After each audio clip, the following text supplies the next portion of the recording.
Le Geldar de Kourou soulevant la première coupe mutuelle Margaillard. Comme en demi-finale, les Kouroussiens ont dû attendre la séance des tirs au but pour terrasser le Golden Lion tenant du titre. L'échec de son capitaine crétinoir, suivi de la réussite du Kouroussien Thomas Torvik, offre pour la première fois à un club guyanais un trophée dont il rêvait. Depuis le début, on a cru à cet objectif. On s'est dit qu'en Guyane, on devait la gagner, surtout qu'on est passé à côté aux Antilles.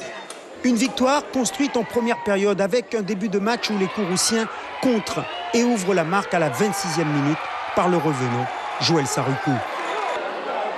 Le Golden Lion, toujours porté par le talent de Parsemin, manque de réussite face à la détermination guyanaise.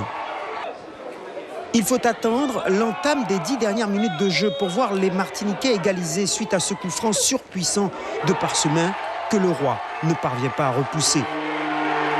Dans la tribune du stade, les supporters locaux se demandent si les Kouroussiens n'ont pas laissé filer le trophée. Car il faut avoir recours à la prolongation. Une prolongation marquée par un nouveau but de Parsemin, au terme d'une perte de balle des Bleus. Décidément, la Guyane n'y arrive pas. D'autant plus que les occasions joséphines se multiplient. Blondes-le-Roi retarde l'échéance. Mais voilà, dans un sursaut, à 7 minutes du terme, le Geldar met en place une attaque terminée par un centre en retrait de Torvik pour Charlot. Il bat Chauvet et le stade Edmar Lama revit.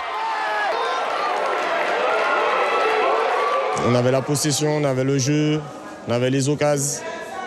Maintenant, ça arrive, hein, ils ont été efficaces et bon, voilà, on ne peut pas leur enlever leur victoire. Ils ont donné ce qu'ils avaient à donner. Nous, franchement, on a tout donné. Le fait que c'était le premier trophée pour la Guyane, donc on se devait de représenter les couleurs de notre club et de la Guyane. Donc ils étaient nombreux, donc on se devait de gagner chez nous. Une fois de plus, le stade Edmar Lama aura vécu une de ces soirées historiques du football local.